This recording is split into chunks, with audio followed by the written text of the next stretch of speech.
Dim dum da na da dim da na na dim dum da na da dim da na dim dum da na dim dum da na da dim da na o da ni da na di da na na o da ni da na di da na da di na da dim dum da na da dim da na dim dum da na da dim Arthatatvajñam वेदार्थप्रतिपादकं पुराणसारसर्वज्ञं कृष्णं वन्दे जगद्गुरुं श्रीकृष्णार्यतनूजातं भक्तिमार्गप्रबोधकं भागवतजीवमाधुर्यम् अनन्तं प्रणमाम्यहम् श्रीकृष्णार्यतनूजातं कृष्णतत्त्वप्रचारिणं भागवतजीवनं वन्दे तम् अनन्तं प्रणमाम्यहं नमो अनन्तकृष्णाय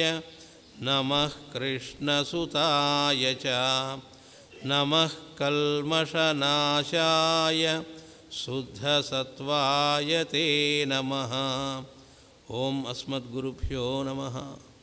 సన్యాసిగాను యోగిగాను వేరువేరు కాదు, ఈ రెండింటినీ కూడా ఆ రెండు స్థితులలో ఎట్లా ఉండటం అనేటువంటిది నేను చెప్పుకుంటూ ఉన్నాం.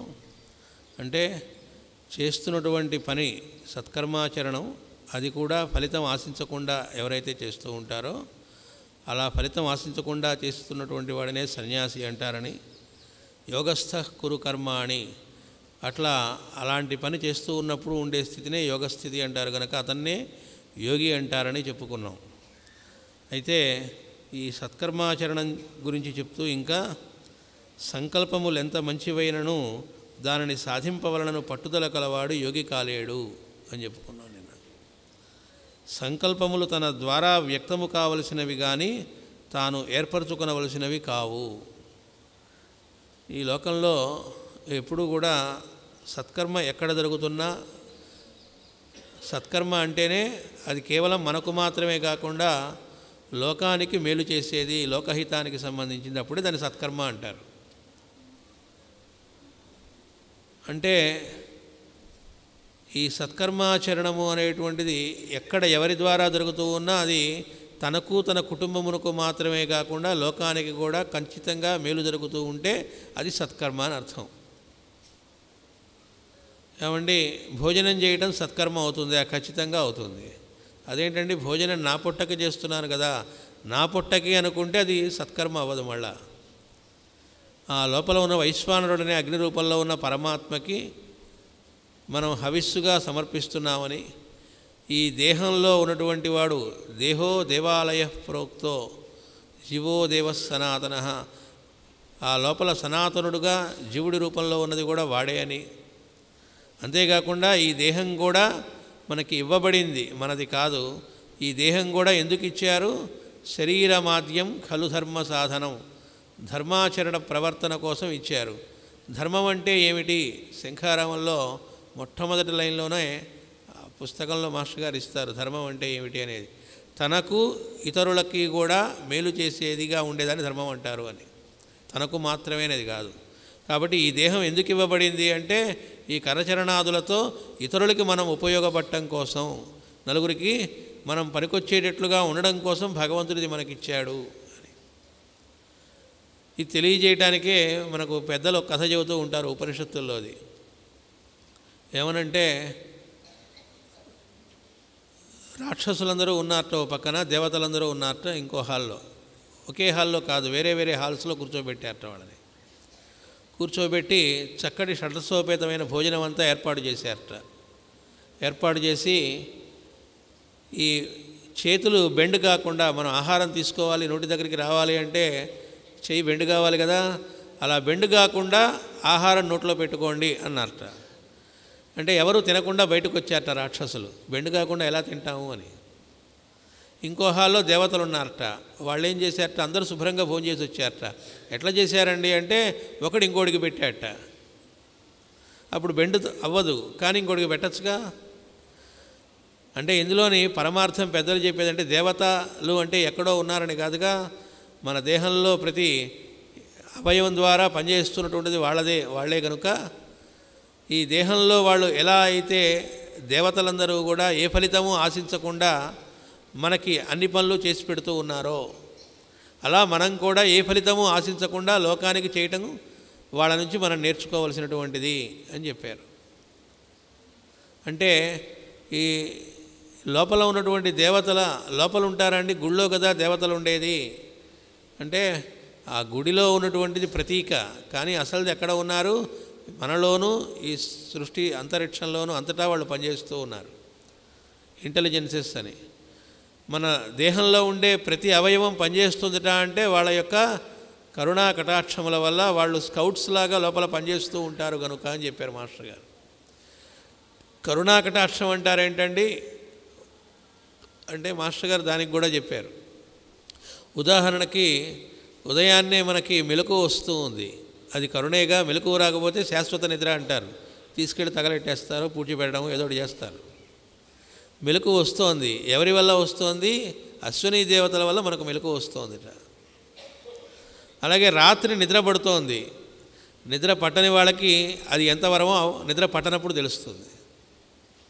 స్లీపింగ్ ట్యాబ్లెట్స్ మింగి పడుకునేవాళ్ళు, నిద్ర పట్టని వాళ్ళు, అలాంటి వాళ్ళకి తెలుస్తుంది నిద్ర అంటే ఎంతవరం అనేది.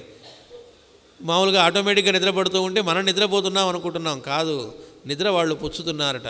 అది కూడా వాళ్ళేట అశ్విని దేవతలు. మాస్టర్ గారు అంటారు, ఉదయాన్నే మొట్టమొదటి పని ఏమిటి అంటే మెలకువ రావటంట, ఆఖరి పని నిద్ర పట్టటంట. మొట్టమొదటి పని చివరి పని మన చేతుల్లో లేవుట, అంటే వాళ్ళ అనుగ్రహం మీద ఆధారపడుతుందట. అంటే అది సింబాలిక్ అన్నారంటే ఈ మధ్యలో అది కూడా నీ చేతిలో ఏమీ లేదురా అని చెప్పడానికి. ఇంతకీ ఏం చేస్తుంటారంటే వాళ్ళు కరుణా కటాక్షం అన్నారు. నిద్రపుచ్చడం వల్ల మనకు జరిగే మేలేమిటి, మెలకువ తెప్పించడం వల్ల జరుగుతున్న మేలేమిటి, ఈ లోపల నిద్రపుచ్చి మెలకువ వచ్చే లోపల వాళ్ళు ఏం చేస్తూ ఉంటారు అనేది కూడా మనకు చెప్పారు. వాళ్ళని డివైన్ హీలర్స్ అంటారు, దేవ వైద్యులు అంటారు. ఏమండి మాకు రోగాలేం లేవండి, నేను చాలా బాడీ ఎప్పుడు వ్యాయామం చేస్తాను, కసరత్తులు చేస్తాను, చాలా స్ట్రాంగ్ బాడీ, నాకు ఏ రోగాలు లేవు. అలాంటప్పుడు నాకు వాళ్ళు చేసే వైద్యం ఏముంటుందండి అంటే ఈ దేహం ఒకటి ఫిట్గా ఉండడమే కాకుండా అసలు ఫిట్గా ఉండవలసింది ఏమిటి, రోగం లేకుండా ఉండడం. అంటే ఈజులో ఉంటే దాన్ని ఆరోగ్యము అన్నారు, ఈజులో లేకపోతే దాన్ని డిసీజ్ అన్నారు. డిస్ఈజ్. మనం ఈజులో ఉన్నామా, ఎప్పుడు అత్యంత ప్రశాంతమైనటువంటి ఆనంద స్థితిలో ఉన్నామా, ఉంటే అది ఆరోగ్యము అన్నారు. దానికి మాస్టర్ గారు చెప్పిన ఉదాహరణ ఏంటంటే రోజు ఉదయం నిద్ర లేచినప్పటి నుంచి రాత్రి పడుకునే లోపల రకరకాల అభిప్రాయాలు, ఇంప్రెషన్స్ అనేవి ఏర్పరచుకుంటూ ఉంటాంట అనేక మంది మీద. అంతకుముందు పరిచయం ఉన్న వాళ్ళే అయి ఉండొచ్చు, కొత్త వాళ్ళు అయి ఉండొచ్చు, ఎవరిని చూసినా వాళ్ళ మీద ఒక ఇంప్రెషన్ అనేది మనకు క్రియేట్ అవుతూ ఉంటుందిట. వీళ్ళు మంచివాళ్ళని, చెడ్డవాళ్ళని, మోసగాళ్ళని, రకరకాలు, అందులో మంచివి చెడ్డవి అన్ని రకాల అభిప్రాయాలు ఏర్పరచుకుంటూ ఉంటాంట. అంతేకాకుండా కొంతమంది మీద మనకు కోపం వస్తూ ఉంటుందిట, వీళ్ళతో మాట్లాడటం కూడా మానేస్తుంట ఒక్కోసారి పట్టుదలలు వచ్చేసి.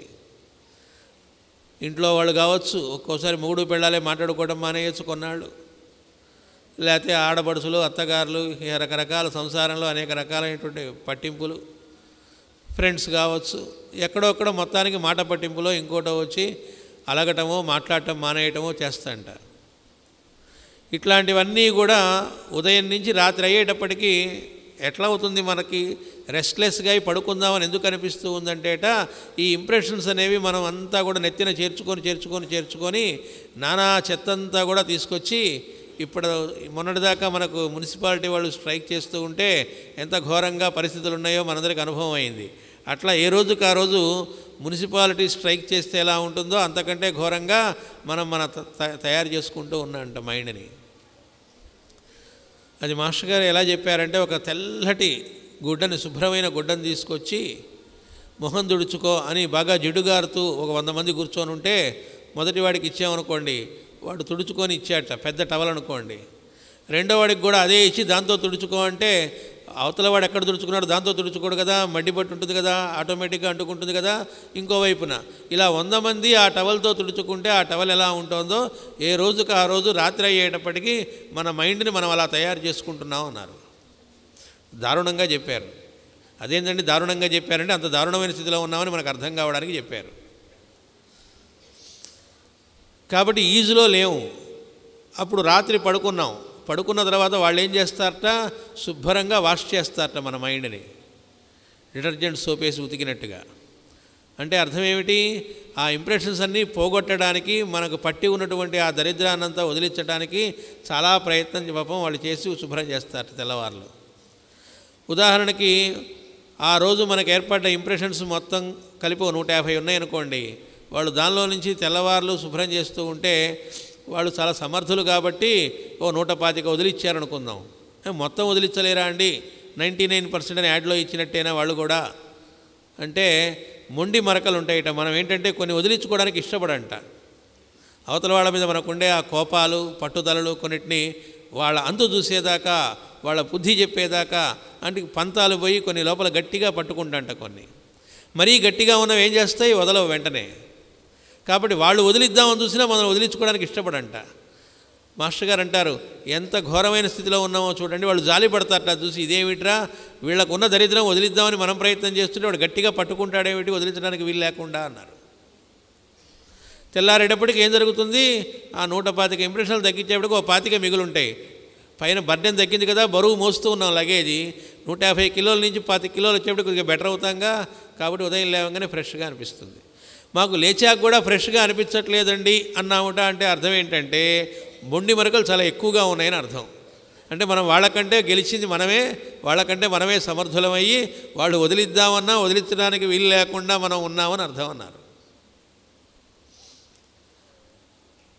అంటే వాళ్ళు ఎంత కరుణో చూడండి, మనకి రోజు తలంటి స్నానం చేసి శుభ్రం చేసినట్టుగా వాళ్ళు ఎంతో ప్రయత్నం చేస్తూ ఉన్నారట. అయితే మర్రోజు ఆ 25 వదిలించవచ్చు కదండి అనుకోవచ్చు మనం. మర్రోజుకి ఇంకో 125 కాదు, ఈసారి ఇంకో 170-150 అంటించుకొని వస్తున్నాంట. అంటే 2 అడుగులు వాళ్ళు ముందుకే ఇస్తే 10 అడుగులు వెనక్కి వెళుతూ ఉన్నాంట. కాబట్టి అలా దేవతలు మహా కరుణా కటాక్షంతో ఏంటండి వాళ్ళకి వచ్చే ప్రయోజనం ఏంటి మనకి సేవ చేయటం వల్ల. అలాగే కళ్ళు మంటలు పుడుతూ ఉన్న రాత్రిళ్ళు ఆ సెల్లోనే కూర్చొని అర్ధరాత్రుల దాకా కూర్చొని అలా గేమ్స్ ఆడుకుంటూ అవి చూస్తూ ఇవి చూస్తూ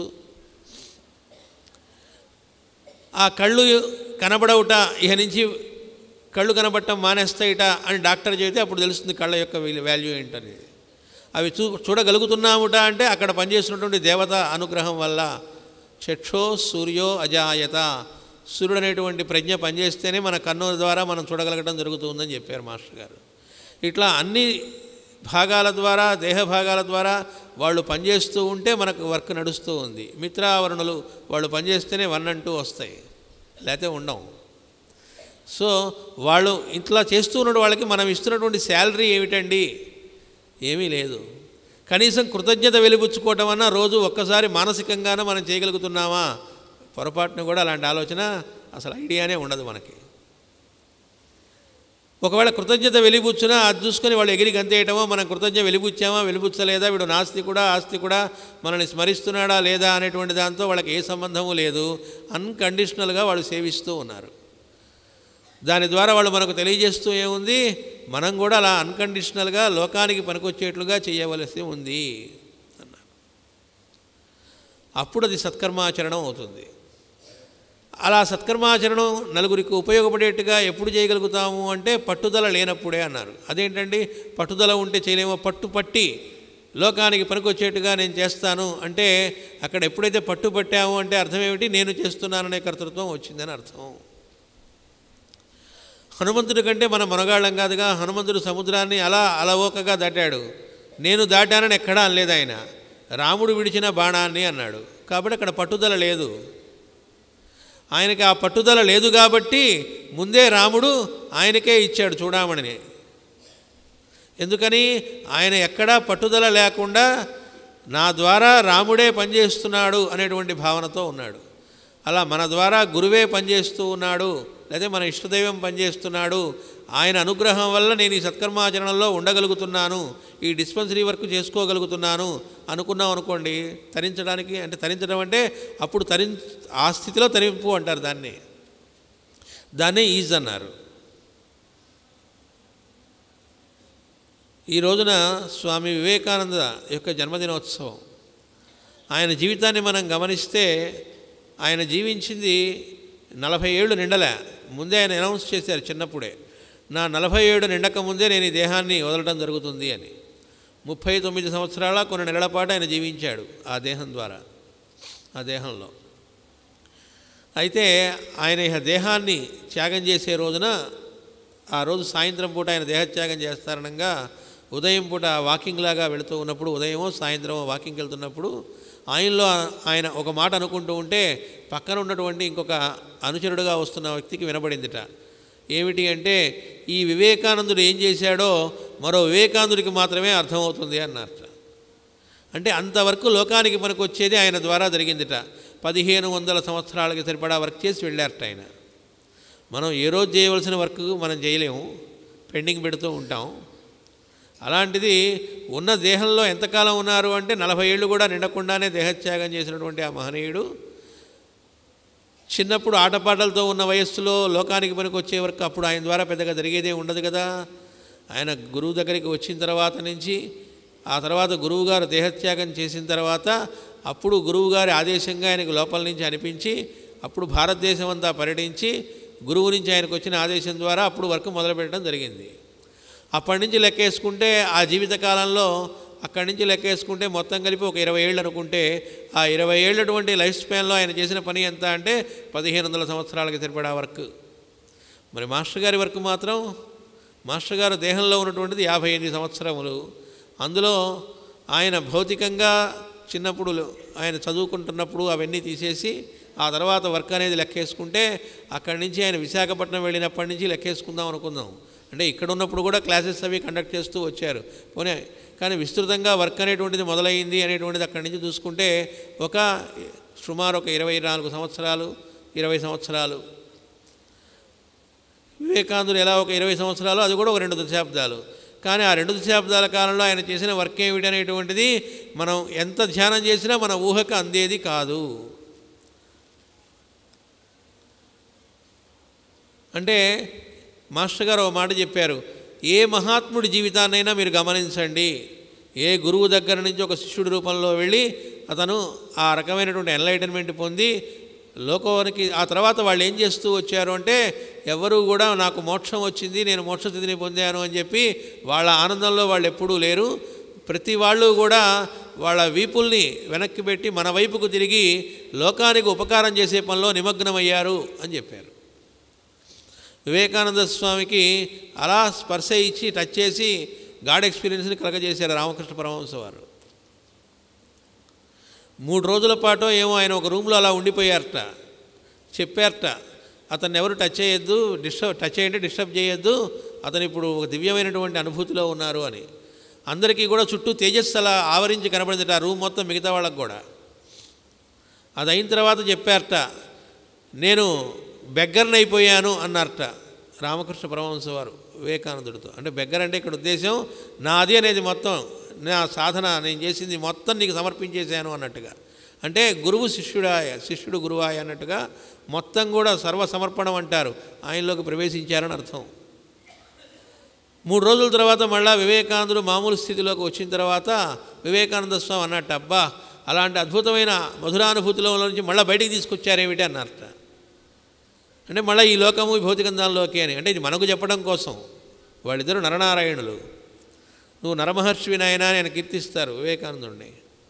అంటే మనకి చెప్పడం కోసం వాళ్ళ యొక్క జీవిత చరిత్రలన్నీ ఎందుకున్నాయంటే మనం ఎలా ప్రవర్తించాలో చెప్పడం కోసం అవతారమూర్తులుగా వస్తారు. అప్పుడు వివేకానందుడు ఆ మాట అనగానే ఆయన అన్నట్ట, బాగానే ఉంది, ఆ ఆనందంలోనే అలాగే కూర్చుంటానంటే ఎట్లా, అమ్మ పని ఈ లోకంలో నువ్వు చేయవలసింది చాలా ఉంది, ఆ పని పూర్తయ్యేదాకా ఆ తాళం చెవి నా దగ్గరే ఉంటుంది అన్నారట. అంటే అర్థం ఇంకా ఆయనకు ఆ ఎక్స్పీరియన్స్ పోయిందని కాదు, మనకి చెప్పడానికి. వాళ్ళు ఎప్పుడు అదే ఎక్స్పీరియన్స్లో ఉంటారు, వచ్చేది పోయేది కాదు. ఎక్స్పీరియన్స్ అంటే ఎప్పుడు ఆ స్థితిలో ఉంటారు వాళ్ళు. అక్కడి నుంచి మనం గమనిస్తే ఆయన జీవితాన్ని, ఆయన రాసిన లెటర్స్ ఉన్నాయి, వివేకానంద లేఖావళి మనం కనుక గమనిస్తే, ఆయన పాశ్చాత్య ఖండాలకు వెళ్ళినప్పుడు 4 సంవత్సరాల పాటు మొదటిసారి వెళ్ళినప్పుడు ఉన్నప్పుడు అక్కడి నుంచి లెటర్స్ రాశారు ఇక్కడ ఉండేటువంటి తన కొలీగ్స్కి. అందులో ఆయన చిన్నపిల్లవాడి మనస్తత్వం ఆ లెటర్లో రాస్తూ, నిద్రాహారాలు కూడా లేకుండా వర్క్ చేయిస్తున్నారు గురువు గారు, అలా చేసి చేసి చేసి ఆయనకి ఇన్సోమ్నియా అంటారు, నిద్రపట్టని రోగం వచ్చింది. కంఠానికి గ్యాప్ లేదు, కంటిన్యూస్ ఉపన్యాసాలు ఒక పక్కన, మిగతా టైంలో ఇంటర్వ్యూలు ఒక పక్కన, లేకపోతే ఎవరో ఒకళ్ళ నుంచి క్వశ్చన్స్ చేయడం ఒక పక్కన. ఆ 4 సంవత్సరాల్లో ఈ కంఠానికి గ్యాప్ లేకుండా ఎప్పుడూ ఏదో ఒక వర్కే, నిద్రపోవడానికి కూడా టైం లేకుండా. మనం ప్రాక్పశ్చిమాలు చదివితే మాస్టర్ గారి లైఫ్ కూడా అలాగే కనబడుతుంది మనకి. రాత్రి వచ్చి పడుకుందాం ఇహ అనుకున్నప్పుడు అప్పుడు వచ్చి, ఏమండి అక్కడ మీకోసం సాధకులు వెయిట్ చేస్తున్నారు కొన్ని వేల మంది అని పిలిస్తే మాట్లాడకుండా బయలుదేరాను అన్నారు. గురువు ఆజ్ఞగా స్వీకరిస్తారు వాళ్ళు.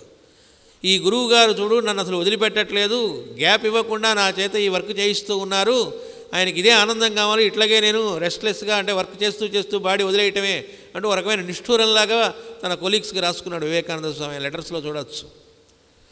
అంటే నిష్ఠూరంలాగా, నిష్ఠూరం కాదు అది. ఎక్కడ గురువు గారి గురించి ఎక్కువగా ఆయన మాట్లాడింది లేదు. ఎందుకని? అది మాటల రూపంలో కాకుండా చేతల రూపంలో చూపెట్టారు అని అర్థం. నిన్న మనకు రాత్రి విజయసారథి గారు చెప్పారు కదా, నీ గురువు ఎవరో నిన్ను చూస్తే అర్థం కావాలి అన్నారు. మనకు వస్తుంది, ఎవరో ఒకసారి ఒక వ్యక్తిని మీ గురువు గారు ఈకే గారి గురించి చెప్పండి అని అడిగారట ఆఫీసులో. ఏమంటే ఇప్పుడు ఆఫీస్ వర్క్లో ఉన్నాను కదా, కాబట్టి ఇప్పుడు కాదు, ఆఫీస్ వర్క్ అయిన తర్వాత మీతో మా గురువు గారి గురించి మాట్లాడతానన్నారట. అవతల వ్యక్తి అంటే నాకు అర్థమైందంటే మీ గురువు గారు ఏమిటో అన్నారట. అంటే కర్తవ్యాన్ని ఎగ్గొట్టడం కాదు, మా గురువు గారు అని పని ఆపేసి కూర్చొని 1 గంటలు దంచి అప్పుడు అది మనం గురువు గారు ఏం చేశారో ఆ మార్గంలో లేవని అర్థం. అలాగే ఓసారి ఈకే గారు విజయవాడలో ఒక ఉపన్యాసం చెప్పడానికి వచ్చినప్పుడు అక్కడికి వేరే ఊళ్ళో పనిచేస్తున్నటువంటి మాస్టర్ గారి అనుచరుడు ఒకతను అక్కడికి కనబడ్డాట. ఏమో ఈరోజు నీకు వర్కింగ్ డే కదా, ఏంటి ఎలా రాగలిగావు ఈ ఊరిలో ఇక్కడికే అన్నారట. అంటే లేదండి, నేను కూడా ఒక బుర్ర కథ చెప్పడానికి ఈ ఊరికి వచ్చాను. అతనికి ఇంట్రెస్ట్, అతను విడిగా ఒక LICలో ఉద్యోగం చేస్తున్నాడు, కానీ ఏదో బుర్రకథ చెప్పడానికి వచ్చాను ఈ ఊరికి, అది అయిపోయింది, మీరు కూడా ఈ ఊళ్ళో ఉపన్యాసం ఉందని తెలిసింది, మీ దర్శన భాగ్యం కలుగుతుంది, మీ ప్రవచనం వినే భాగ్యం కలుగుతుందని వచ్చాను అన్నారట. అనగానే మాస్టర్ గారు అన్నారట, అదేమిటో ఈ వర్కింగ్ డే కదా, బుర్రకథ చెప్పడానికైనా ఎలా వచ్చామని అడిగారట. అంటే సెలవు పెట్టానండి అన్నారట. చాలా క్యాజువల్గా చెప్పారట. వెంటనే మాస్టర్ గారు అన్నారట, నీకు సెలవు రోజుకు కూడా జీతం ఇస్తున్నారని గుర్తుపెట్టుకో అన్నారట. అంటే అతని యాటిట్యూడ్ అంటే అది గ్రాంటెడ్గా ఏముంది, సెలవు అనేది మనం పుచ్చుకోవచ్చు, ఇన్ని సెలవులు ఉంటాయి కాబట్టి తీసేసుకోవడం, వాటిని మనం ఉపయోగించుకుంటున్నాం అనుకున్నారు. కానీ మాస్టర్ గారు ఏమన్నారు అక్కడ, నీ సెలవు రోజు కూడా జీతం ఇస్తున్నారని గుర్తుపెట్టుకో అంటే అర్థం ఏంటి, అది గ్రాంటెడ్గా తీసుకోవాకు, నిజంగా ఒక అవసరం ఉందిట అనుకున్నప్పుడు దానికి సెలవు పెట్టడం కోసం తప్ప, ఉన్నాయి కాబట్టి ఇది ఎలా వాడుకుందామా, ఎండింగ్ అండి ఇంకా సెలవులు మిగిలినాయండి, ఊరికి వెళదాం, ఎలా వాడుకుందాం, ఎలా ఎంజాయ్ చేద్దాం, ఆ యాటిట్యూడ్ ఉండకూడదని చెప్పారు మాస్టర్ గారు. కాబట్టి సత్కర్మాచరణం అనేది అంటే వాళ్ళందరినీ వివేకానందుడు అప్పటి నుంచి చూసుకుంటే, వివేకానందుడైనా మాస్టర్ గారైనా ఏ మహాత్ముడి జీవితాన్ని చూసినా వాళ్ళు మోక్షస్థితిలో ఎప్పుడూ ఉన్నారు. కానీ మోక్షస్థితిలో ఉన్నప్పటికీ వాళ్ళు మేము మోక్షస్థితిలోకి వచ్చేసాం కదా ఇంకా మాకేం సంబంధం అనుకోలే, అప్పుడే అసలు సంబంధం. మిగతా లోకానికంతటికీ మహోపకారం వాళ్ళు చేయటం మొదలెట్టారు. ఏ మహాత్ముడిని చూసినా మాస్టర్ గారు అంటారు, గౌతమ బుద్ధుడికి ఎన్లైటన్మెంట్ కలిగింది, అప్పుడు ఏం చేశాడు అన్నారు. అప్పటి నుంచి ఆయన మొదలుపెట్టి లోకానికి తాను ఏ ఆనంద స్థితిలో ఉన్నాడో ఆ ఆనందం మిగతా వాళ్ళందరికీ చేకూర్చడం కోసం కృషి చేశారు. అంతేకాదు ఆయన దేహత్యాగం చేసేటప్పుడు కూడా అన్నారట, నేను ఎక్కడికి వెళ్ళటం లేదు, నాకు మోక్షం అక్కర్లేదు, కొత్తగా ఇదిగో ఇన్ని వేల మంది అందరూ కూడా మోక్షస్థితిలోకి వచ్చేదాకా, వీళ్ళందరూ తరించేదాకా నేను ఆ పనిలోనే ఉంటూ ఉంటాను అన్నారట. అందుకే ఆయనకి అవలోకితేశ్వరుడు అనే పేరు కూడా ఉందని చెప్పారు మాస్టర్ గారు. మనకు యోగ ప్రసంగాల్లో చెబుతారు. అంటే అవలోకనం చేయడం అంటే ఆయన వదిలిపెట్టడం ఏమి ఉండదు. గురువు అంటే భౌతికంగా ఉన్నప్పుడే అని కాదుగా, భౌతికంగా ఉంటేనే గురువు అండి, అక్కడ కనబడకపోతే ఆయన గురువు గారు లేరండి అనుకున్నట్లయితే అనవసరం అన్నారు మాస్టర్ గారు. అందుకని వాళ్ళు ఏమిటి, మోక్షం అంటే అర్థం ఇంకేదో కాదు, ఎప్పుడు కూడా ఆ స్థితిలో ఇంకొకళ్ళ ఆనందాన్ని పంచి ఇవ్వటము, అప్పుడు అది సత్కర్మాచరణం అవుతుంది. నలుగురికి ఆనందాన్ని మన ద్వారా కలగజేయడం, ధన్యత్వం చెందడం కోసమే ఈ దేహం ఇవ్వబడింది. అలా జీవిస్తే అవుతుంది. అది పట్టుదల వల్ల అయ్యేది కాదు. పట్టుదలలో ఉన్నామంటే ఈజీలో లేవని అర్థం. కాబట్టి ఇక్కడ ఏం చెబుతున్నారు, పట్టుదల గలవాడు యోగి కాలేడు. సంకల్పము తన ద్వారా వ్యక్తము కావలసినవి కానీ తాను ఏర్పరచుకోవలసినవి కావు. వివేకానందుడు ఆయన సంకల్పాలు ఏర్పరచుకోలే, ఫారిన్కి వెళదామని ఆయన అనుకోలేదు. గురువు ఆదేశంగా ఆయన కనిపించింది. అనిపించిన ఆయన ఏం చేశారు, గురువు ఆదేశంగా నాకు అనిపించిందని వెంటనే బయలుదేరి వెళ్ళలే. ఆయన శారదామాతకు లెటర్ రాశారు, అమ్మా ఇట్లా చికాగోలో సమావేశం ఉంది, ఇట్లా వెళ్ళవలసి ఉంది, ఇలా వచ్చింది ఆదేశం, వెళ్ళమంటారా అని పర్మిషన్ అడిగారు. ఆయన లెటర్ రాశారట. ఆ వచ్చింది గురువు నుంచి ఆదేశం, వెళ్ళవచ్చు అని ఆమె నుంచి రిప్లై వచ్చిందిట. అప్పుడు ఆయన బయలుదేరారు. ఇక్కడ మనకు నేర్పడం గురు పత్ని అంటే అర్థం ఏమిటి, వాళ్ళిద్దరూ అభేదము, వేరు కాదు. అంటే గురువు వేరండి, గురువు పత్ని వేరండి. గురువు గారు అంటే ఆయన చాలా ఇదండి, గురువు పత్ని ఆవిడకేం తెలుసండి. రామకృష్ణ పరమహంస వారు ఏం చేశారు, శారదామాత చిన్నప్పుడే ఆయనకి వివాహం జరిగింది. అంటే ఆయనకి 23 ఏళ్ల వయస్సులో వివాహం జరిగింది. అప్పుడు శారదామాతకి 5 ఏళ్ళు.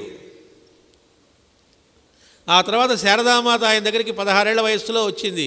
వచ్చేటప్పటికి ఆయన వయస్సు చాలా పెద్దది కదా, న్యాచురల్గా ఇది గ్యాప్ చాలా ఉంది కదా. అప్పటికి ఆయన అన్ని రకాల సాధనలు చేసి ఉన్నాడు.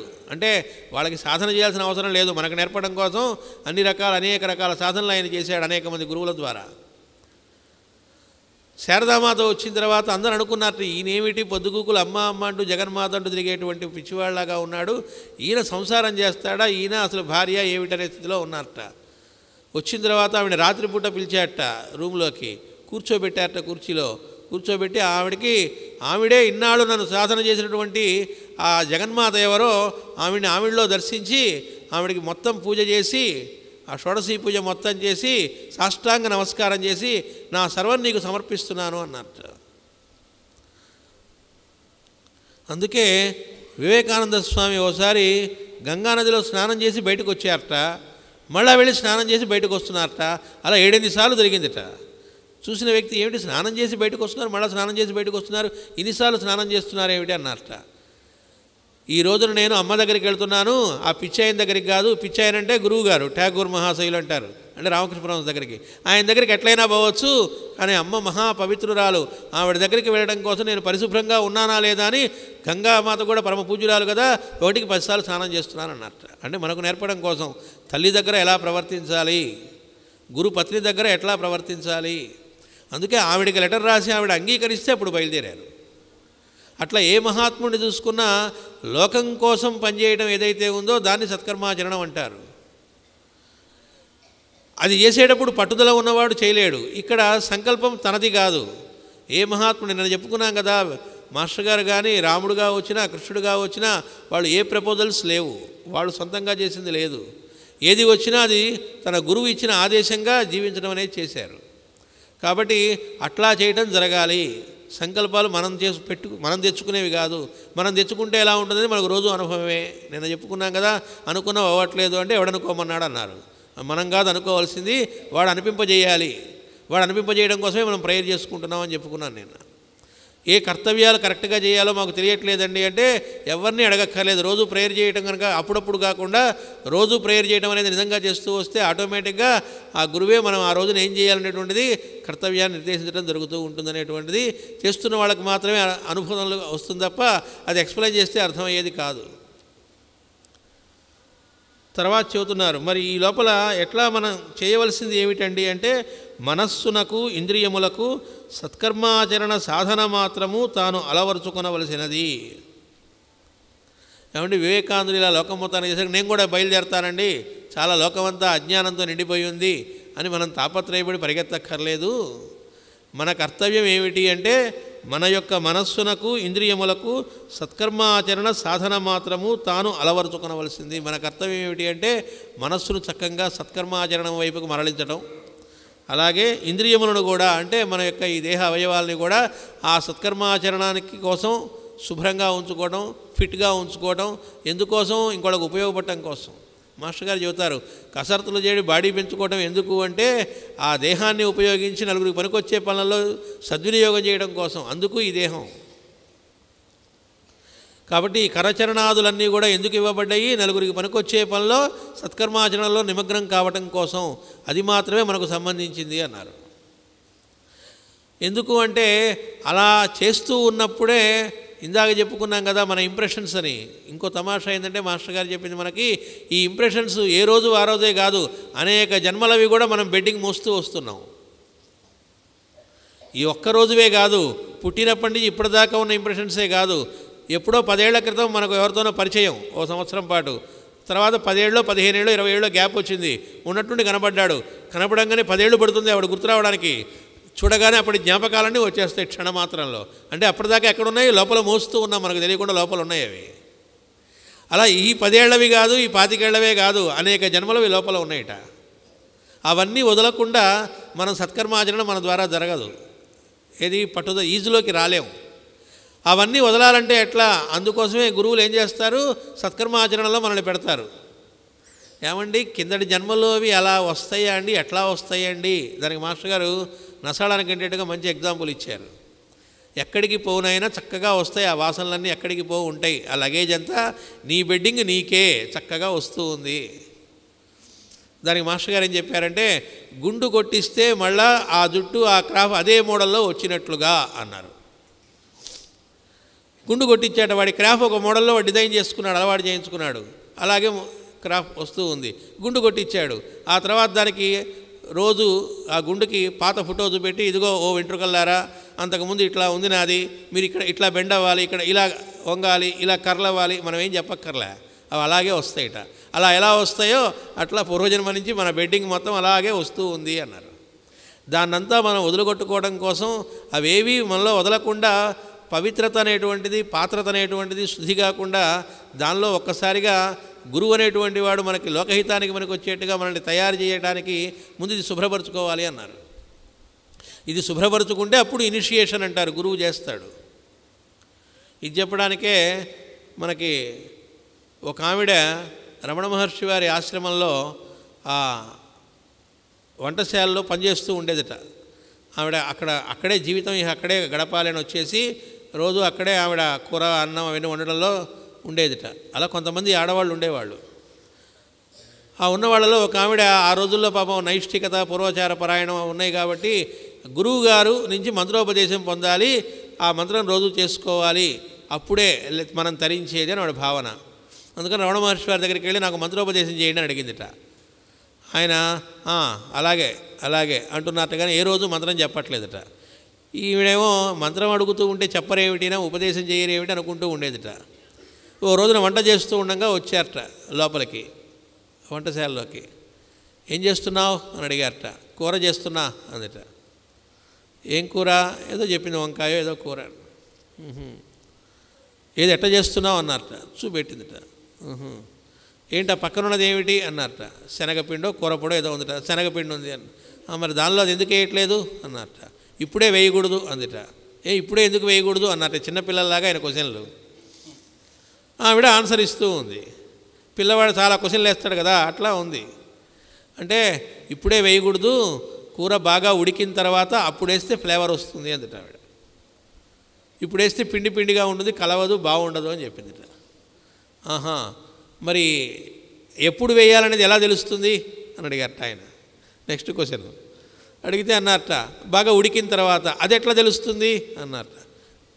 ఆవిడ ఆయనకి అర్థం కావట్లేదు అనుకుందో ఏంటో, ఆ చప్పుడు ఆగిపోతుంది, పొడి చిటపటాడుతూ ఉంది ఉడుకుతూ ఉన్నప్పుడు, ఆ చప్పుడు పూర్తిగా ఆగిపోతే అది బాగా ఉడికినట్లు, అప్పుడు వేసి అలా ఒక క్షణం ఉంచి తీస్తే చాలు, బ్రహ్మాండంగా ఉంటుంది అని అన్నట్ట. మనలో ఉండే ఆవేశాలన్నీ అలా ఉడికిన తర్వాత అప్పుడు గురువు చెప్పే మాటే మనకు మంత్రంగా అయ్యి అప్పుడు మనం జీవితం అనేది మాధుర్యవంతం అవుతుంది అన్నట్ట. అనే నడిపాడు అక్కడ లేడిగా. అక్కడ ఆవిడ నాకు మంత్రోపదేశం అయిపోయింది అని రాసింది, చెప్పింది ఆవిడ. వంటింట్లో భగవాన్ అని ఒక చిన్న పుస్తకం, అందులో వస్తుంది ఈ సంఘటన. చలంగారు రాసింది. అంటే ఆయన అద్భుతం ఏంటంటే ఆయన ఎక్కడ అందులో వాల్మీకిలాగా ఆయన అందులో ప్రవేశించరు, డైరెక్ట్గా మనం అందులో ఉంటాం అక్కడ, అట్లా ఇస్తారు. అంటే ఆవేశాలతో మనం ఉంటూ ఇంప్రెషన్స్ పట్టుదలతో మనం ఉండి ఆ కాసేపు వచ్చి ప్రేయర్లోనో గురు పూజల్లో పాల్గొన్నా, ఆ తర్వాత మళ్ళీ మనం వెళ్ళినప్పుడు మళ్ళీ మనం అలాగే భీకరంగా అత్తాకోడళ్ళు లేకపోతే ఇంకోటి బంధువులతోనో వాళ్ళతోనో ఆఫీసులతోనో రకరకాలుగా ఉంటూ అక్కడికి వచ్చినప్పుడు గురు పూజల్లో అద్భుతంగా మనం ఎంత సేవా కార్యక్రమం చేసినా ఆ తర్వాత అది వెళ్ళిన తర్వాత మనలో మార్పు రావాలంటే ప్రయత్నపూర్వకంగా కొంత మనం మొదలుపెట్టి మనం గనక అవతల వాళ్ళతో చిరుబురులు తగ్గడం అనేది జరగాలి అన్నారు మాస్టర్ గారు. అది తగ్గుతూ వస్తే అప్పుడు మనం సాధనలో అంటే ముందు ఇవి శుభ్రపడాలి కదా. దేహం అనేటువంటిది, దేహం అంటే ఫిజికల్గా స్నానం చేసి శుభ్రంగా మల్లెపూలు లాంటి బట్టలు వేసుకోవడం అని కాదు. అది ఎలాగూ ఉండాలి, పక్కవాడికి మన వల్ల ఇబ్బంది లేకుండా. అది కాకుండా లోపల ఉన్నటువంటిది శుభ్రం కావాలి కదా. అది రావాలిట అంటే ఈ ఆవేశాలన్నీ తగ్గాలి. మనకు రమణమూర్తి గారిని మాస్టర్ గారి దగ్గర స్టెనోగ్రాఫర్ ఆయన ఉండి చేస్తూ ఉండేవాళ్ళు. ఆయన గురించి మనకి అటు కృష్ణస్వామి గారు అలాగే తాతగారు జీవన జ్యోతులను కూడా కొన్ని సంఘటనలు ఇచ్చుకుంటూ వచ్చారు. ఆయన నైష్ఠిక బ్రహ్మచారి, కొన్ని రకాలైనటువంటి ఆ పాత పద్ధతిలో ఉండే మూఢాచారాలు ఆయనలో ఉన్నాయి. అంటే అన్నీ మూఢంగా ఉంటాయని కాదు, కొన్ని ఉన్నాయి. అవన్నీ మాస్టర్ గారు గురువు ఎప్పుడు కూడా ఇదిగో ఇది పోగొట్టుకో అని చెప్పి క్లాస్ పీకడు. అలా పీకితే మనం ఒక్కళ్ళం కూడా ఉండం గురువు గారి దగ్గర. వస్తూనే మన లోపాలన్నీ ఎండగడుతున్నాడు, ఈయన ఇక్కడికి ఎందుకు రా అనుకుంటాం. మన లోపాలు బ్రహ్మాండంగా ఆయనకి తెలుసు, తెలియదు అనుకుంటే పొరపాటు. అలాగే మనం ప్రవర్తించేవన్నీ గురువుగారు వచ్చినప్పుడు ఆయన ముందు మనం ఉండే ప్రవర్తన, ఆయన అటు పోగానే మిగతా వాళ్ళతో మన ప్రవర్తనలో చాలా తేడా ఉంటూ ఉంటుంది. మనం ఏమనుకుంటామంటే గురువుగారు ఇక్కడ లేరు కదా అని. గురువుగారు ఫిజికల్గా లేకపోయినా ఆయనకు మొత్తం తెలుస్తాయి అనేటువంటిది మనకి అనిపించదు. ఆయన ఫిజికల్గా ఇక్కడ లేడు కదండి, ఆయనకు ఎలా తెలుస్తాయి? మనం ఏం మాట్లాడుకున్నాం, ఏం ఆలోచించినాయో, లేకపోతే ఎవరితో ఎట్లా ప్రవర్తిస్తున్నామో. గురువుగారితో బాగా ప్రవర్తించడం కాదు, అందరిలో గురువుగారిని చూస్తూ మనం ప్రవర్తించగలిగితే, గురు పూజలకు వచ్చాము, అనంతకృష్ణ గారు ఇక్కడ ప్రత్యక్షంగా కనబడట్లేదు అని చెప్పి అక్కడ మిగతా వాళ్ళతో మనం ఎట్లా పడితే ఎట్లా ప్రవర్తించామనుకోండి, మనకు కోపం వచ్చింది, వాళ్ళు తప్పు చేశారండి కాబట్టి ట్యాట్ ఎగిరి గంతేసే వాళ్ళ మీద. మరి మనం తప్పు చేసినప్పుడు గురువుగారు అలాగే ఎగిరి గంతేసారా మన మీద? వెయ్యలేదు కదా. మనలో ఎన్ని తప్పులు ఉన్నాయి. మరి ఆయన వేయనప్పుడు మనం ఎందుకు వేయాలి? కనీసం గురు పూజల్లోనే వేయకుండా ఉండగలుగుతున్నామా? ఇక్కడ కూడా ఆవేశాలకు లోనవుతున్నామా?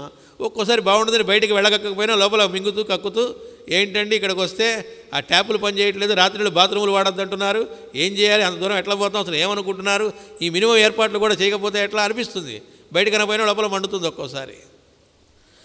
అరే ఇవాళ పాపం ఏర్పాట్లు చేసినా ఏదో ఇబ్బంది వచ్చినట్టుంది, ఉన్నంతలో ఎలా సర్దుకోవాలి, సరే ఆల్టర్నేట్ ఏమిటి అని కాకుండా మాకు రూమ్ ఇచ్చారు, దానిలో అటాచ్డ్ అని చెప్పారు, ఆ అటాచ్డ్ ఏమో పని చేయట్లేదు, చాలా న్యూసెన్స్గా ఉంది, చల్లగాల్లో బయటికి ఎలా వెళతాం, పెద్దవాళ్ళం ఏమనుకుంటున్నారు అనిపిస్తుంది. కానీ విషయం ఏమిటి, మన ప్రవర్తన లోపల బయటికి చెప్పకపోయినా మన లోపల వచ్చినా మాలిన్యంతో ఉన్నట్టే. దాని నుంచి బయటపడాలి. రమణమూర్తి గారు కూడా ఆయన మొదట్లో ఆయన అంటే ఎవరికి పడేది కదా, బంధువుల దగ్గరికి వెళ్ళినా ఆఫీసులో చూసినా ఇంతో హాయిగా ఉండేవాడు, ఆయనకి ఇదిగా ఉండేది కదట. నెమ్మదిగా ఏమైందంటే ఆయన ప్రవర్తన మారుతూ వచ్చింది మిగతా వాళ్ళతో. అది సాధనలో ఉన్నట్టు లెక్క. మనం నిజంగా గురువు గారి యొక్క ఫాలోయర్స్ ఇట, ఆయన చెప్పిన మార్గంలో ఉన్నావుట. ప్రూఫ్ ఏమిటి అంటే ఇతరులతో మన ప్రవర్తన రోజు రోజుకి బాగుపడితేనే. జీవన జ్యోతిలో మాస్టర్ గారు రాశారు ఈ విషయం. రమణమూర్తి గారికి నెమ్మదిగా ఆఫీస్లో అందరితో చాలా చక్కటి వాతావరణం ఏర్పడిందిట, బంధువులతో ఏర్పడటం మొదలయ్యేదిట. చాలా బాగుందిట అదంతా కూడా. ఆయన కూడా చాలా బాగుంది అనుకున్నారట. అంటే ఇదంతా ఏమిటి అంటే తాతగారు రాస్తారు అక్కడ, ఆ గురువుగారి అనుగ్రహం వల్ల ఈయన ప్రవర్తనలో మార్పు వచ్చింది కాబట్టి ఇప్పుడు వాళ్ళు నచ్చటం మొదలుపెట్టారు. లోపం అక్కడ లేదు, మనలో ఉంది. దృష్టి మారాల్సింది ఇక్కడ.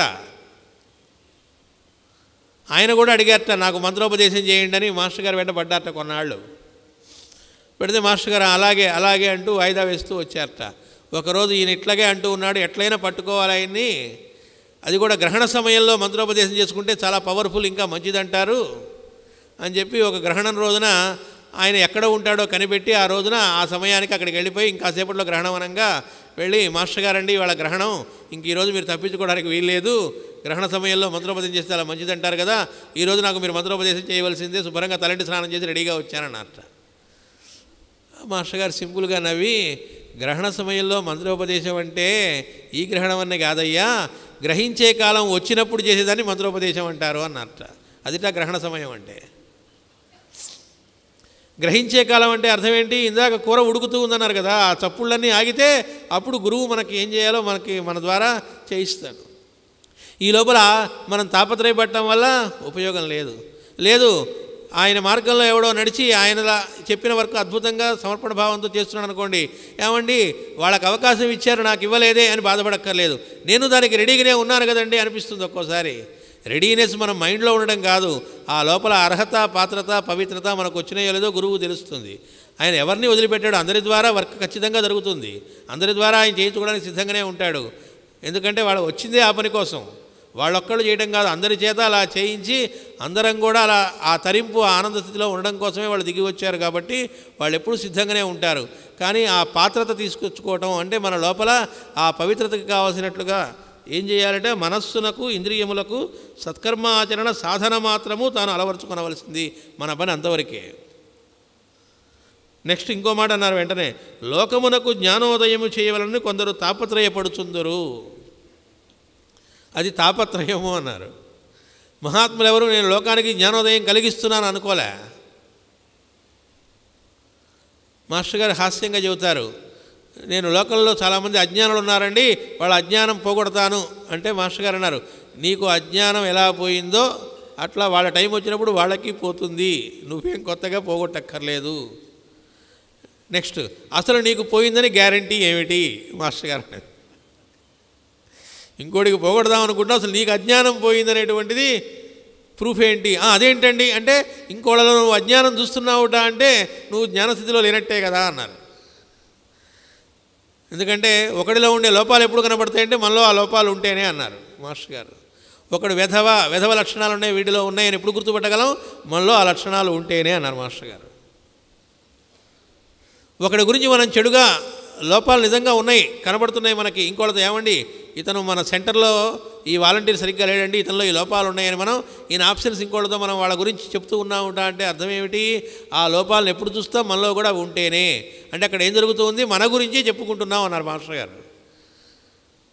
ఆ వ్యక్తి గురించి చెప్పుకుంటున్నామని మనం అనుకుంటుంటాం. ఒక్కోసారి గురువు గారికే చెబుతూ ఉంటాం, ఏమండి ఈ సెంటర్లో ఇతను ఫలానా ఇలా అండి, ఇలా ఉన్నాడండి, కరెక్ట్గా లేడండి, ఇట్లా ఉన్నాడండి అని కంప్లైంట్ చేస్తూ ఉంటాం. అప్పుడు గురువు ఏం చేస్తాడట? ఈ కంప్లైనింగ్ నేచరు, ఈ లోపాలను చూస్తున్నా అంటే ముందు వీడిలో అవన్నీ ఉన్నాయని అర్థమని తెలుసుకుంటాడట. మాస్టర్ గారు దానికి ఉదాహరణ చెప్పింది ఏంటంటే, గుర్జీఫ్ అనే మహనీయుడు చెప్పిన కొటేషన్ చెప్పారు. Everyone while talking of others speaks of himself అన్నారు. ఇంకోటి గురించి చెప్పేటప్పుడు వాడు చెప్పుకుంటుంది తన గురించే అన్నారు.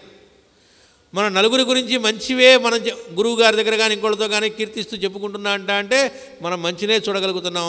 ఇతరులలోని మంచిని చూడగలుగుతున్నాం అంటే మనలో ఆ మంచితనం ఉంటేనే. లేదు, మనకు అన్ని లోపాలే కనబడుతూ ఉన్నాయి, సమాజం కూలిపోయిందనో, లేకపోతే సెంటర్లో అందరూ వెదవలేరండి, గురువు గారు వచ్చినప్పుడే కనబడతారు, మిగతా అప్పుడు సర్వీస్కి రారు, పనులకు రారు, వాళ్ళలో ఈ లోపాలు ఆ లోపాలను మన బోల్డ్ కనబడుతున్నాయిట అంటే అసలు నువ్వు ఎందుకని చేరావు? నువ్వు బాగుపడటానికి సత్కర్మాచరణం చేయడం కోసం దానిలోకి వెళ్ళావు కాబట్టి నీ పని నువ్వు చూసుకో.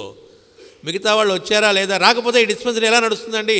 అది నీది కాదు, డిస్పెన్సరీ నీది కాదు, మాస్టర్ గారి వర్క్. దానికి ఎవరు రావాలో, ఆ అదృష్టం ఎవరికి పడుతుందో వాళ్ళు ఆ టైంకి వస్తారు.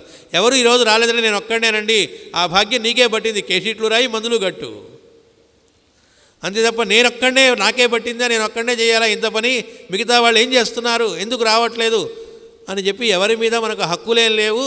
ఎవరి మీద మనం గర్జించడానికో లేకపోతే మొరగటానికో, అది గర్జన అవ్వదు, మొరగటమే అవుతుంది అప్పుడు. అందువల్ల ఎవరిని మనం సాధించేదేమీ లేదు. మనకి మనం బాగుపడటం కోసం మనం అక్కడికి వెళ్ళాము, మన పని మనం బాగుపడటానికి అవకాశం దొరికింది, అంతవరకే. ఎవరు వస్తున్నారు రావట్లేదు, లేదా వచ్చిన వాళ్ళు మన ఎడల ఇంకో రకంగా ప్రవర్తిస్తున్నా, ఇదంతా కూడా మాస్టర్ గారు మనకిస్తున్న ట్రైనింగు. మనం ఒకప్పుడు ఎవరినో ఇలా సాధించుంటాం, ఇప్పుడు వాళ్ళ రూపంలో మనల్ని సాధిస్తున్నారు. మనం డిస్పెన్సరీలో కొత్తగా చేరామనుకోండి, కేషీట్లు రాయడానికో ఏదో, నువ్వు జూనియర్వి అని చెప్పి సీనియర్ అనుకుంటున్నటువంటి వాళ్ళు నిజంగానే పొరపాటుగా బిహేవ్ చేసి ఏడిపిస్తున్నారు అనుకోండి, అంటే అర్థం ఏమిటి? మన కర్మ క్షాళనం కావడం కోసం, మనలో ఉన్నటువంటి దుష్కర్మ వదిలించడం కోసం ఆ రూపంలో వచ్చి తలంటి గురువు గారే పోస్తున్నారు అనుకున్నామా, బాగుపడతాం. అలా కాకుండా వీళ్ళేమిటి మనం మంచి పని చేద్దామని వస్తే చేయనీయట్లేదు, ఈ సీనియర్స్ మనల్ని సరిగ్గా రాయనీయట్లేదు, లేదా అన్నీ వాళ్ళే లాక్కుంటున్నారు అనిపించిందే, మన వైపు నుంచి మనం బాగుపడట్లేదని అర్థం. అక్కడికి వచ్చి కూడా ఈ అటువైపు నుంచి ఏమిటండి, అది వాళ్ళకి సంబంధించింది. వాళ్ళు నిజంగా తప్పుగా ప్రవర్తిస్తున్నారు అనుకోండి, ఏం జరుగుతుంది? అది గురువు గారు చూసుకుంటారు. గురువు గారికి తెలియదండి, తెలియదు అనుకుంటే అనవసరం. ఇక అక్కడికి ఫిజికల్గా అక్కడ లేరండి, ఫిజికల్గా లేకపోవచ్చు, ఆయనకు అందరి జాతకాలు, అన్ని జన్మల జాతకాలు తెలుస్తాయి. కాబట్టి ఎవరిని ఎప్పుడు ఎలా చేయాలి, ఎట్లా బాగుపరచాలి, అలా వచ్చినా కూడా బాగుపడకుండా అలాగే ఉన్నాడు అనుకోండి, షెల్ కట్టుకున్నట్టుగా ఉన్నాడు అనుకోండి, అప్పుడు నెమ్మదిగా ఆ వర్క్ నుంచి వాడే దూరం అయ్యేటట్టుగా చేస్తారు. ఎందుకంటే మిగతా వాళ్ళకి న్యూసెన్స్ బాగా క్రియేట్ అవుతూనే ఉందనుకోండి, చెప్పినా వినట్లేదు అనుకోండి, వాళ్ళ గురువు వాళ్ళతో వచ్చి చెప్పినా కూడా వినట్లేదు అనుకోండి, ఆ వర్క్ నుంచి వాళ్ళు దూరం అవడం కూడా జరుగుతుంది. కాబట్టి ఇంకొకళ్ళకి ఎవరికో అజ్ఞానం ఉంది, వాళ్ళకేదో బాగు చేద్దామనో ఆర్గ్యుమెంట్సో వాదనలో వీటి వల్ల ఏమాత్రమూ ప్రయోజనం లేదు. నెక్స్ట్ మాట అదే చెబుతున్నారు, లోకమునకు జ్ఞానోదయము చేయవలను కొందరు తాపత్రయపడుచుందరు, ఈ ప్రయత్నమున ఆ ప్రయత్నంలోట వాదించుట, ఎదిరించుట, యుద్ధము చేయుట, జయించుట, ఓడిపోవుట మున్నగు వారిని అనుభవించుచుందురు. మాస్టర్ గారు చెబుతారు, ఒకడు ఒక స్ట్రాంగ్ భావంతో వాడు ఉన్నాడు, తప్ప ఓపా మనకు అనవసరం, నీకు ఎలా కరెక్టో వాడికి కరెక్ట్ అన్నారు మాస్టర్ గారు. ఈ రెండు కలిపి కరెక్ట్ అన్నారు. సరే వాడికి కరెక్ట్, కానీ వాడు రాంగ్ పాత్రలో వెళ్తున్నాడు, కరెక్ట్ యాటిట్యూడ్లో లేడని చెప్పి వాడితో మనం వాదనకి దిగామనుకోండి, ఒకవేళ మనకి చాలా గట్టిగా వాదన చేయగలిగామనుకోండి, వాడు నోరు ముస్తాట. కానీ ఏం జరుగుతుందట, మాస్టర్ గారు అన్నారు, నీతో వాడు ఆర్గ్యుమెంట్ చేయలేక ఓడిపోయి కామ్గా ఉన్నప్పటికీ అంతకుముందు వాడు ఏ భావాలను నమ్ముతున్నాడో అవి ఇంకా గట్టిపడతాయిట. వీడితో వాగలేడు కాబట్టి వీడితో ఆర్గ్యూ చేయలేక ఊరుకున్నా ఏడిసాళ్లే నాదే కరెక్ట్ ఇంకా గట్టి అవుతుందిట. అంటే నువ్వు ఏ పర్పస్కి అయితే వాడిలో ఉండి వదలగొట్టాలనుకున్నా వదలకపోగా ఇంకా బలంగా తయారవుతాయి. కాబట్టి ఎప్పుడూ వాదన వలన ఏమీ లాభం లేదు. అందుకే మాస్టర్ గారు చెప్పారు, పిచ్చి కుక్కలాగా అన్నారు మాస్టర్ గారు. పిచ్చి కుక్కలాగా వాదన చేసేటువంటి వాళ్ళు, మురిగేటువంటి వాళ్ళు ఎవడైతే ఉన్నాడో వాడి అవి పోవాలిట. అంటే ఎప్పుడు పోతుందిట, ఆర్గ్యుమెంటేషన్ లేకుండా ప్రవర్తన ఉన్నటువంటి వాళ్ళు పక్కకి తీసుకొచ్చి పెడితే ఒక 6 నెలలు అయ్యేటప్పటికి వీడు కూడా బాగుపడతాడట. ఇండక్షన్ మెదడని చెప్పారు. అయస్కాంతం దగ్గరికి ఇనుప ముక్కని చేస్తే ఇనుప ముక్క కూడా అయస్కాంతం అయినట్లు వాడితో నీలో ఆర్గ్యుమెంటేషన్ పోగొట్టుకో అంటే పోదు.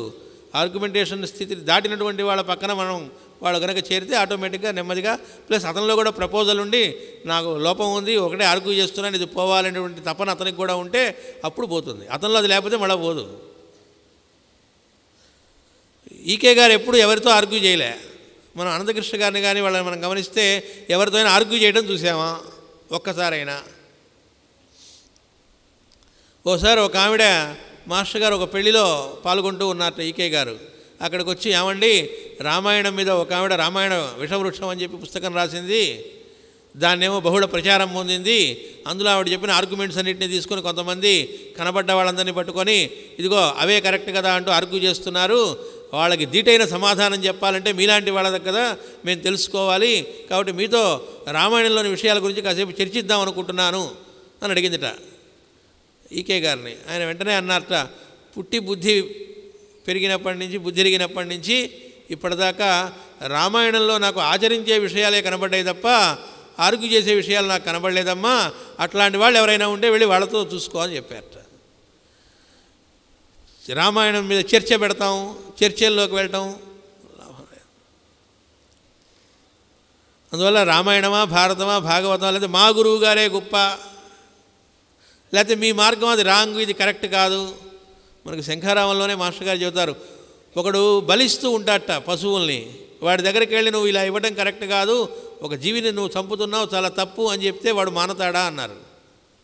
అది తప్పనుకోవద్దు, అది కూడా వాడు కూడా మార్గంలోనే ఉన్నాడు, పాత్రను గుర్తుపెట్టుకో అన్నారు. అదేమిటండి అనిపిస్తుంది. వాడిని ఆ మార్గంలో నుంచి కరెక్ట్ మార్గంలోకి తేవటం అనేటువంటిది చేయవలసింది పరమాత్మ, వాడు చూసుకుంటాడు. లోకాన్ని ఉద్ధరించే పని ఎవరిది? ఒక్కడిదేట, పరమాత్మది మాత్రమే అన్నారు. లోకానుద్ధరతే జగన్నివహతే అంటూ మాస్టర్ గారు చెబుతారు మనకి, జయదేవుడు చెప్పినటువంటి ఒక శ్లోకాన్ని. లోకాన్ని ఉద్ధరించేటువంటి పని వాడిదిట, మనది కాదు. వాడి పని మనం చేద్దాం అనుకోవటం ఎందుకు? మనం ఏం చేయాలో మన పని మనం మానేసి.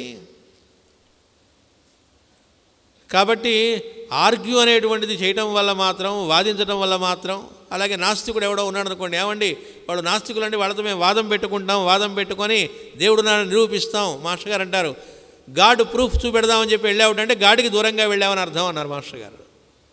ప్రేమలేఖల్లో అంటారు. అంటే అర్థం ఏమిటి? భగవంతుడు అనేటువంటి అనుభూతిలో నుంచి బయటికి వెళ్ళిన వాడే ఆర్గ్యూ చేయడం మొదలు పెడతాడు. అనుభూతిలో ఉన్నవాడు అందులో ఉంటాడు, బయటికి ఎందుకు వెళ్తాడు? వాడెవడో దేవుడు లేడంటే వాడికి లేడని అర్థం, అందుకని దేవుడు లేడని కాదు. కాబట్టి తన అనుభూతిలో ఉన్నప్పుడు తన అనుభూతిలో ఉన్నాడు కదా, కాబట్టి ఆర్గ్యూ చేయడు. నిజమైన అనుభూతిలో ఉన్నవాడికి ఆర్గ్యుమెంటేషన్ ఎక్కడ అవకాశమే ఉండదు. వీడికి కూడా అనుభూతి లేనప్పుడే ఇద్దరు కొట్టుకుంటూ ఉంటారు, మా గురువు గారు గొప్ప, మా గురువు గారు గొప్పనో, లేదా అదనో ఏదనో, ఈ మార్గమా ఆ మార్గమా. మనం ఏమనుకుంటామంటే ఆయన పెద్ద పీఠాధిపతి అండి, లేదా ఆయన పెద్దవాడండి, ఆయనే ఆర్గ్యూ చేస్తున్నాడండి, షిరిడీ సాయిబాబా అదని ఇదని ఇదని. మనం కూడా వెళ్ళి చెప్పాలండి, ఆర్గ్యూ చేయాలండి, ఏం అవసరం లేదు.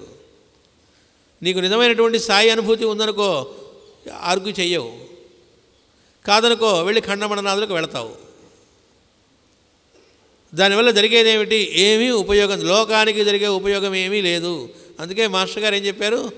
గౌతమ బుద్ధుడు చెప్పిన మాట చెప్పారు. గౌతమ బుద్ధుడి దగ్గరికి వెళ్ళి ఎవరో ఏమండి దేవుడు ఉన్నాడా? ఉన్నాడు, అయితే ఏమిటి అన్నారు. దేవుడు లేడా? లేడు, అయితే ఏమిటి? నువ్వేమిటి? నీ కర్తవ్యం ఏమిటి? అలాగే రాముడు మావాడు, మా భారతీయుడు, మా హిందూ, అయితే ఏమిటి? రాముడు ఏ విధంగా ఈ భూమికి పుట్టిన ఈ భారతీయుడిగా ఏ కర్తవ్యాన్ని చక్కగా చేశాడో, కృష్ణుడిగా వచ్చినప్పుడు ఏం చేశాడో అట్లా నీ కర్తవ్యం నువ్వేం చేస్తున్నావు. ఆయన గొప్ప అనేటువంటిది నువ్వు కొత్తగా చెప్పక్కర్లే, తప్పట్లు కొట్టక్కర్లే, మన ఓట్లు వాడికి ఏం అక్కర్లేదన్నారు మాస్టర్ గారు. మనమేంటనేటువంటిది ఇంతకీ నువ్వేంటి, నువ్వేం ప్రవర్తిస్తావు? ఈ కరచరణాదులతో ఇంకొకరికి పనికొచ్చేట్టుగా నువ్వేమైనా జీవించగలవా? మన మనస్సుని చక్కగా పవిత్రత చేకూర్చుకుంటే మాస్టర్ గారు ఇష్టాగోష్ఠిలో వస్తుంది. మనం గురువు కోసం మనం ఎతకక్కర్లేదు, మన గురువు ఎవరో ఎదుక్కోక్కర్లేదు, సెలెక్ట్ చేయక్కర్లేదు. మనం చేయవలసిన పనల్లా ఏమిటంటే మన కరచరణాదులతో చక్కగా లోకానికి పనికొచ్చేటట్టుగా నిర్మమంగా నిరహంకారంగా మనం సేవాభావంతో మనం చేయవలసిన కర్తవ్యాన్ని చక్కగా చేస్తూ ఉంటే గురువే ఎప్పుడూ నడిచి వస్తాడు. మనకు అర్హత పాత్రత వచ్చినప్పుడు మన దగ్గరికి వస్తాడు. వచ్చిన తర్వాత ఏం చేయిస్తారు? ఇంకా మనలో అనేక జన్మలది లోపల ఏది పేరుకునుందో అదంతా వదిలించడం కోసం మనకు వర్క్ ఇస్తారు. మనకిచ్చిన వర్క్ మనం మానేసి మిగతా వాళ్ళు వర్క్ సరిగ్గా చేయట్లేదు, ఈ సెంటర్లో మన డిస్పెన్సరీలో వాళ్ళు చేయట్లేదు, వీళ్ళు చేయట్లేదు అనేది మనకు సంబంధించింది కాదు. అది గురువు గారు చూసుకుంటారు. ఆయన ఏం చూసుకోవట్లేదండి, చూసుకోవట్లేదు, కాముగా ఉన్నారు నీకు అనిపించవచ్చు. ఆయన ఏం చూసుకోవాలా, ఎవరిలో ఏ మార్పు తేవాలో అది కాముగా జరిగేది, బయటికి తెలిసేది కాదు. ఒకడు చాలా బాగుపడి సత్కర్మాచరణం చేస్తూ మంచి వర్క్ అంతా జరుగుతుందిట అంటే అది కూడా వాడి ప్రతిభేం కాదు. అనేక జన్మలుగా వాడి ద్వారా ఆ మంచి వర్కులు కావడానికి కావాల్సిన అర్హత పాత్రత అనుగ్రహిస్తూ ఆయనే వాడి ద్వారా పనిచేయిస్తూ వాడు ఈ స్థితికి రావడానికి కూడా గురువే కారణంట. కానీ నేనే కారణం అని చెప్పి ఆ గురువు గారు ఎక్కడా మాట్లాడట. గుప్త నిధిని ఇచ్చినట్లుగా గురువు అట్లా వీడిని బాగుపరుస్తారు అని ఆముక్తమాల్యదలో శ్రీకృష్ణదేవరాయలు చెప్పారని చెప్పి మాస్టర్ గారు చెప్పారు మనకి. అరే ఆ స్థలం కొనుక్కో అంటట గురువుగారు చెప్పారు కదా, స్థలం కొనుక్కుంటా అట్ట. పునాదులు తవ్వుతూ ఉంటే లంక బిందెలు దొరికినాయిట. అమ్మ లంక బిందెలు దొరికినాయి, ఇది కనుక ముందే గురువుగారికి తెలిస్తే ఈ స్థలం ఆయనే కొనుక్కునేవాడు, మనకెందుకు కొనిపెడతాడు అనుకుంటాట వీడు. అక్కడ లంక బిందెలో ఉన్నాయి, వాడికి అవి లభించాలనే గురువు అది కొనుక్కోమన్నాడు. అది వీడికి తెలియదు. అరే కాదురా నాకు తెలిసే నీకు చెప్పాను అని గురువు ఎక్కడ అనడట. అలా గుప్త నిధిని ఇచ్చినట్లుగా మనల్ని బాగుపరుస్తోంది. ఒకవేళ ఒక్కోసారి మనకి మంచి లక్షణాలు వచ్చి నలుగురితో చక్కగా ప్రవర్తిస్తున్నా, లేకపోతే మంచి మాటలు నాలుగు మనం చెప్పేటువంటి అవకాశం కలిగినా, లేదా గుడ్ థాట్స్ మనకు పుడుతూ ఉంటే ఇవన్నీ మన ప్రయోజకత్వం మనకే లోపల నుంచి ఉప్పతిల్లుతున్నాయి, మనకే కొత్తగా భావాలు వస్తున్నాయి, మనం కూడా చాలా మాస్టర్స్ అయిపోతున్నామేమో అనుకుంటారేమో. అవన్నీ కూడా గురువే వీడిలో నుంచి నిశ్శబ్దంగా మౌనంగా మౌన వ్యాఖ్య అన్నారు. వీడికి తట్టింపజేస్తోంది ఆయనే, వీడిని పరిశుద్ధి చేస్తోంది ఆయనే, వీడిని బాగుపడడానికి చేస్తున్నాడు కానీ ఇంకోటి కాదు. కాబట్టి ఏ ప్రయోజకత్వం కూడా మనది కాదన్నారు. మన వైపు నుంచి మన కర్తవ్యం ఒక్కటే. అది డిస్పెన్సరీ వర్క్ అవ్వండి, ఏ వర్క్లో మనల్ని పెట్టింది దేనికి అంటే మన మనస్సు ఈ దేహము కూడా ఎందుకు ఇచ్చారో ఆ పవిత్రీకరణ చెందటం కోసం వాళ్ళు చేస్తూ వస్తూ ఉంటారు. కనుక లోకాన్ని బాగు చేద్దామని వాళ్ళని ఇంకెవరినో ఇచ్చేద్దామని వాదించటము, ఎదిరించటము, యుద్ధాలు చేయటము ఇలా ఇవి ఉపయోగము లేదు అని చెబుతున్నారు. ఇంకో మాట చెబుతున్నారు అక్కడ, ఒక వర్గము వారికి ద్వేషము కలిగించి మరొక వర్గము వారి వైపు పురికొల్పుచుందురు. తాము చేయు ఈ అకార్యములన్నీ లోకములోని అజ్ఞానము పొగుటుటకే అని వారి నమ్మకము. ఏం చేస్తారు? ఈ మార్గం కరెక్ట్ కాదు, మా మార్గంలోకి రండి, లేకపోతే మీకు మోక్షం రాదు, లేకపోతే మీరు నరకానికి పోతారు, పాపులైపోతారు, లేకపోతే ఈ ఫలానా మతం అనేటువంటిది ఏదైతే ఉందో మన హిందూ మతం దాన్ని ఉద్ధరించాలి.